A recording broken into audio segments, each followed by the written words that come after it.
What would you do if I sang out of tune? Would you stand up and walk out on me? Lend me your ears and I'll sing you a song. I will try not to sing out of key. Oh,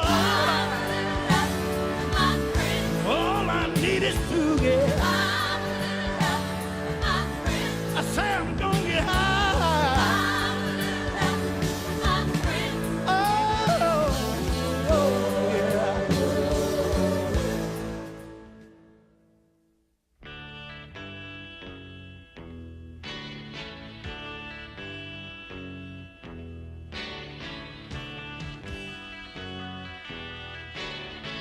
1968. I was 12 years old. A lot happened that year. Denny McLean won 31 games, the Mod Squad hit the air, and I graduated from Hillcrest Elementary and entered junior high school. But we'll get to that.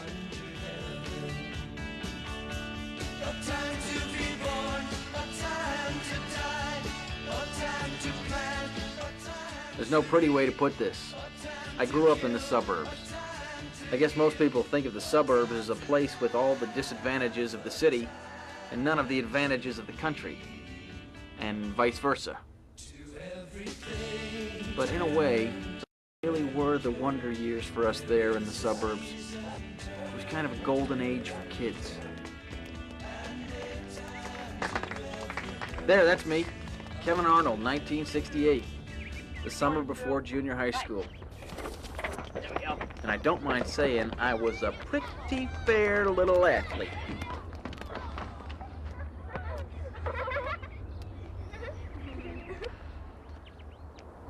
It was a pretty hard pass. Well, yeah, I think it had sort of a reverse spin on it. Come on, Kevin, stop gabbing with your girlfriend. She's not my girlfriend. This was true. Winnie Cooper was not my girlfriend. When we were very little, we used to go down to Harper's Woods and catch fireflies, but we really hadn't hung out at all together since we were about 9. Uh-oh. Think girlfriend's mad at you? Maybe you better go give her a big French kiss. Shut up, Wayne. Hey, girls, come on over here. Kevin's gonna show you what a French kiss is. What face? What'd you say? Nothing. This is the way most of my conversations with my brother Wayne ended.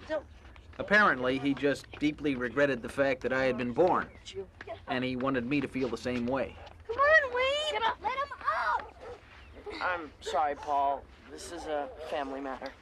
That was my best friend, Paul Pfeiffer. Paul was allergic to everything. Wayne used to say he was even allergic to his own snot.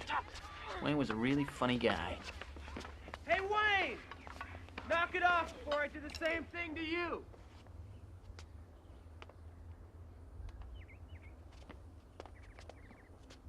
Winnie's brother, Brian Cooper. He was 19, and for us, he defined cool. He had this really great 59 El Camino. Didn't run, of course, but he was always out there working on it, sweaty, grease all over his hands. What a guy. That June, he got drafted and packed off to Vietnam, but his car was still out front, up on blocks, as kind of a reminder of who really ran things on our street.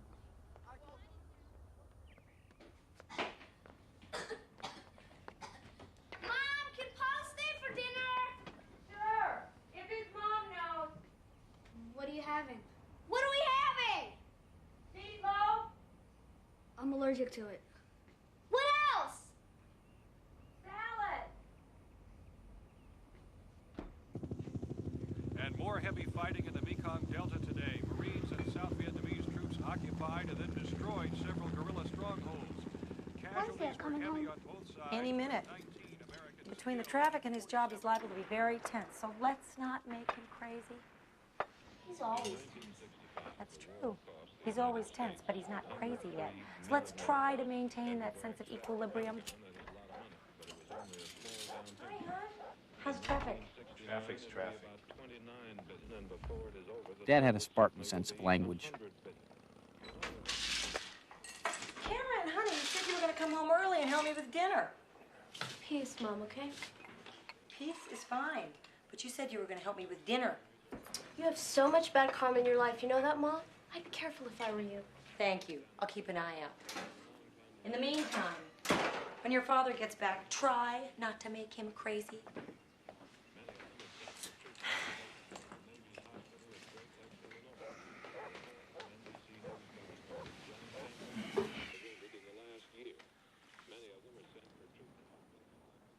Hi, Paul. Dad always said hi to our friends, but it was like he had this understanding with the family. He worked hard for us, he provided for us, and he certainly didn't want to have to talk to us on top of that. My approach was to not make any sudden moves or sounds until he'd finished that first vodka tonic, and hope that nobody else did anything that might upset him too much before then. I'm gonna get some birth control pills. I thought you should know. I didn't hear what I just heard.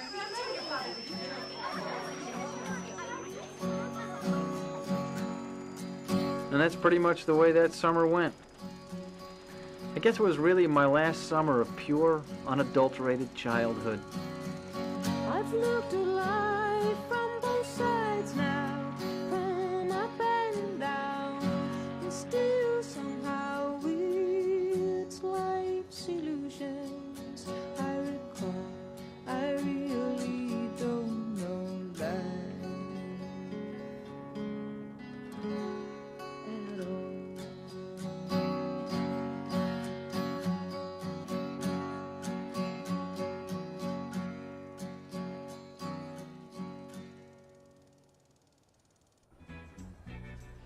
This was it, the last night of summer.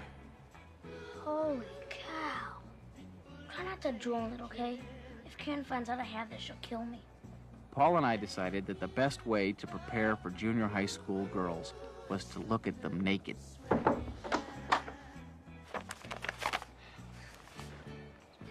Paul, your mother called. She wants you to come home right away. Okay.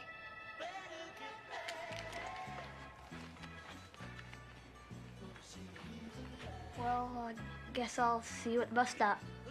Yeah.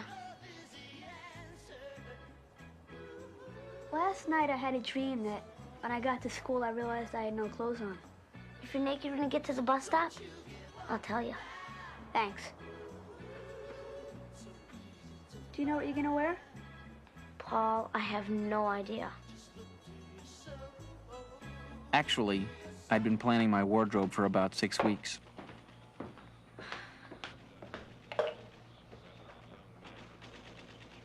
You're not going to wear that to school, are you? No, Mom, I got a job as a male model.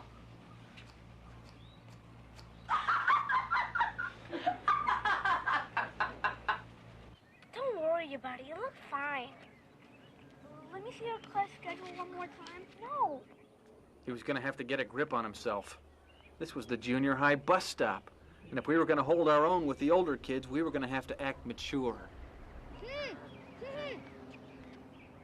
We seemed to have something of a height disadvantage, but we did our best to fit in. Who's that? What an incredible stroke of luck. A new kid. A helpless waif would be even more lost than we were. A helpless waif in fishnet tights and go-go boots. Hi, Kevin. Hi, Paul. Winnie Cooper? Gwendolyn. I don't want to be called Winnie anymore. My real name is Gwendolyn. Well, there was no question now. We were entering uncharted territory. Even the familiar was cloaked in the vestments of the devil. Junior high school was a whole new ball of wax. Like about half the schools in the country that year, my school was being renamed Robert F. Kennedy Junior High. As we approached those doors for the first time, we felt we were approaching the portals of manhood. Homeroom. I sat between Eric Antonio and Gail Aslanian. They had met on the bus and had taken a liking to each other. I love you. I love you too. And I love you both, but I'm having a little trouble breathing here. I was about to have my first sexual experience, and I wasn't even one of the principal players.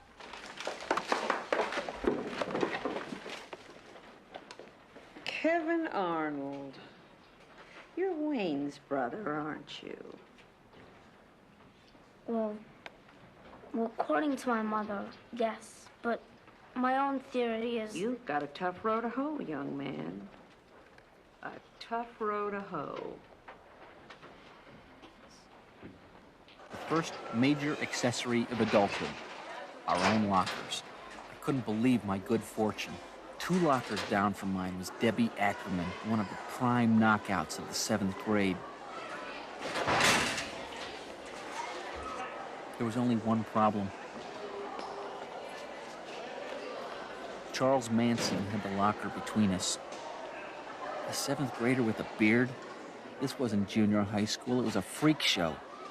I hope none of the girls would have beards. What's your locker combination?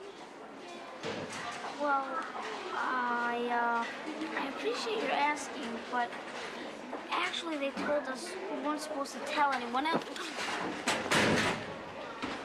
There you go.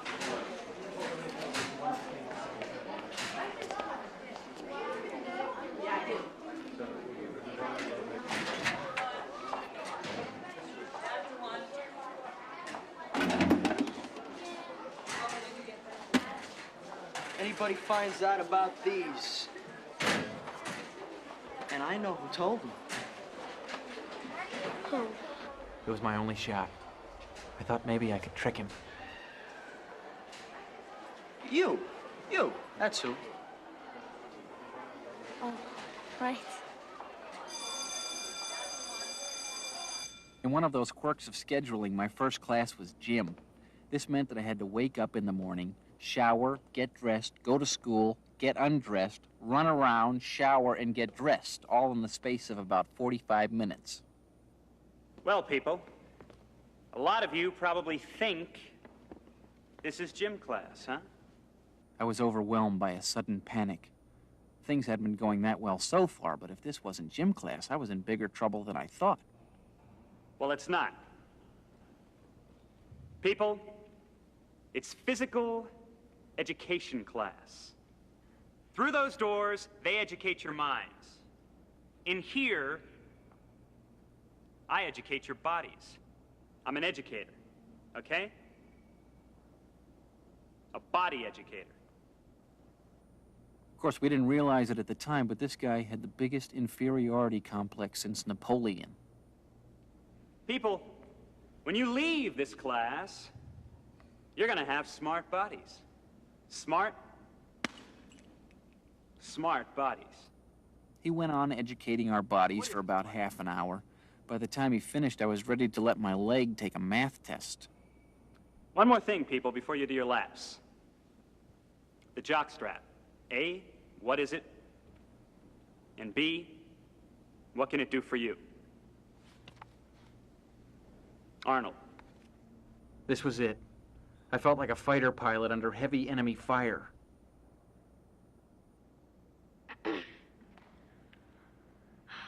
Well, the jockstrap, sir, is a particular type of strap that's constructed of a strap-type material which is utilized exclusively for the purposes of jocks.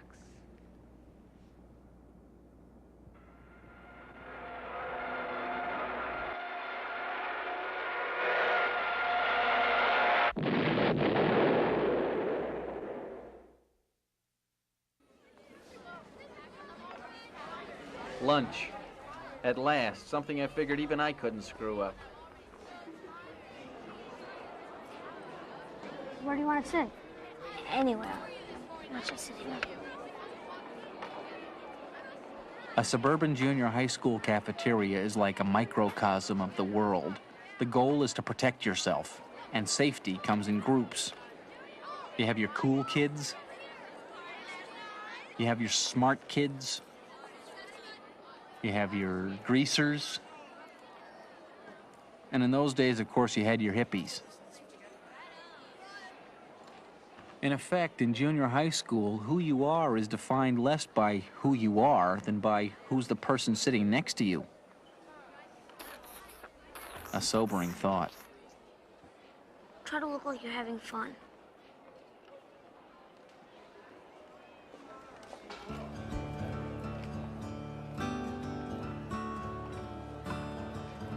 Hi.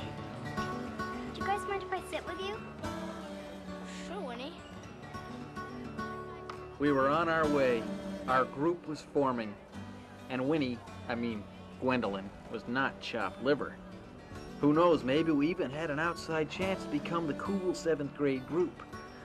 If we could just remain inconspicuous until we picked up a few more members. Hey, Steve! It looks like my baby brother and his girlfriend have found each other. She's not my girlfriend. He thinks you are so cute. I don't think she's cute. He wants to give you a big, wet kiss.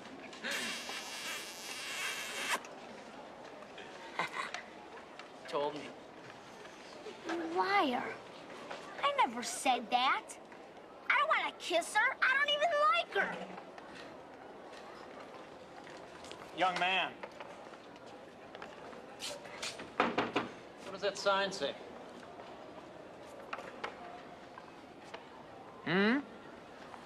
You take that apple through that door and you're asking for detention.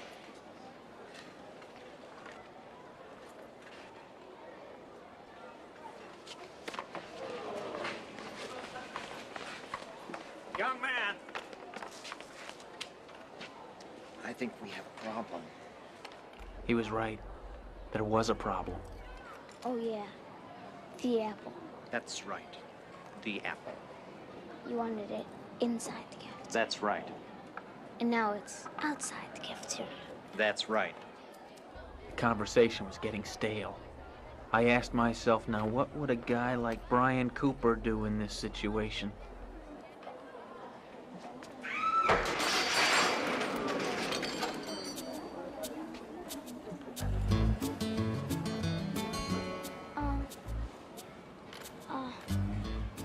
If you want,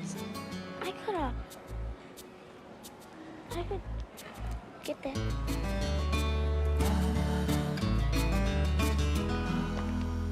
Well, Kevin, perhaps we should start by asking you to explain what in God's name moved you to do what you did? I wanted to tell them that Wayne had embarrassed me, that the other kids were laughing, that Mr. DePerna had played power games with me, that Winnie had seen the whole thing, and that she'd been wearing pink fishnets and go-go boots. I don't know. I don't know. That's all you have to say? I don't know? Kevin, the question is, what did you hope to achieve by throwing an apple into a cafeteria? No, butthead. The question is, why do you have a brain the size of a baby pea? Kevin, Mr. DePerna just asked you a question. What did you hope to achieve by throwing that apple into the cafeteria? World peace. Kevin? Nothing. Well, Kevin, that's exactly what you did achieve. Nothing. Now, I'm going to let you go without any further punishment. But I want you to know that I'll be keeping my eye on you. You understand that? Kevin, do you understand that? Yes. I'd like to take him home now.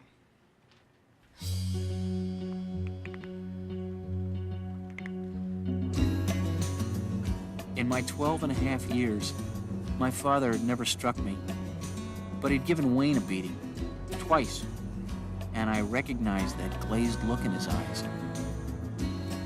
Besides, maybe I deserved it. There really is no good excuse for hurling fruit around a cafeteria. He probably figured that if he laid down the law now, I'd stay in line. And he was probably right. Anyway, I could take the pain. I decided I'd just shut my eyes and imagine it was Wayne. Come on, inside. And then it happened. I think we were about halfway to the front porch.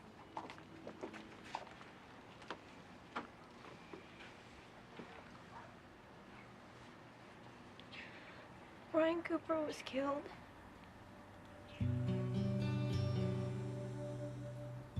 Oh my God. When did they find out?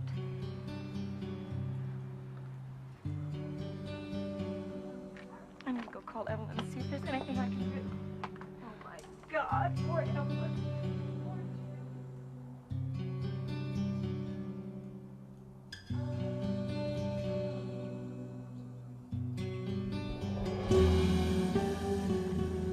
That night, I decided to go for a walk.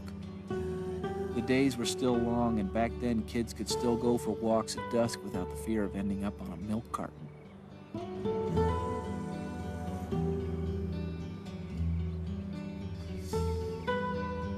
I went down to the big climbing tree in Harper's Woods. I didn't admit it to myself until years later, but in my mind was the shadow of a thought that Winnie might be there.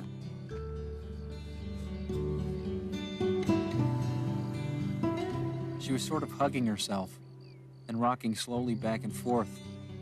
There was a bit of a chill in the air, and she didn't have a sweater. For a minute, I was scared to approach her.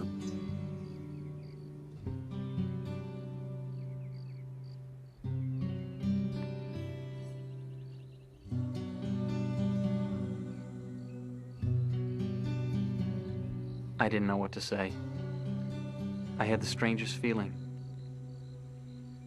It was impossible for me to believe that Brian was dead. I'm sorry about Brian. And I'm sorry for what I said today. It wasn't true. I know.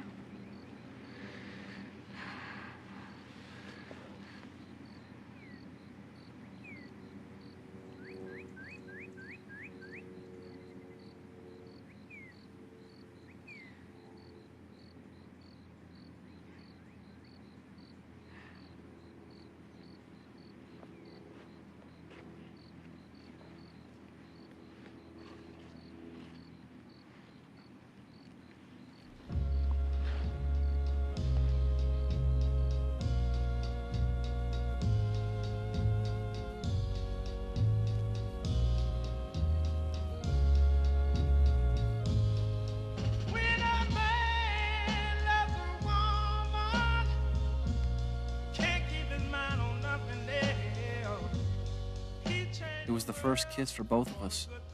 We never really talked about it afterward. But I think about the events of that day again and again, and somehow I know that Winnie does too. Whenever some blowhard starts talking about the anonymity of the suburbs or the mindlessness of the TV generation.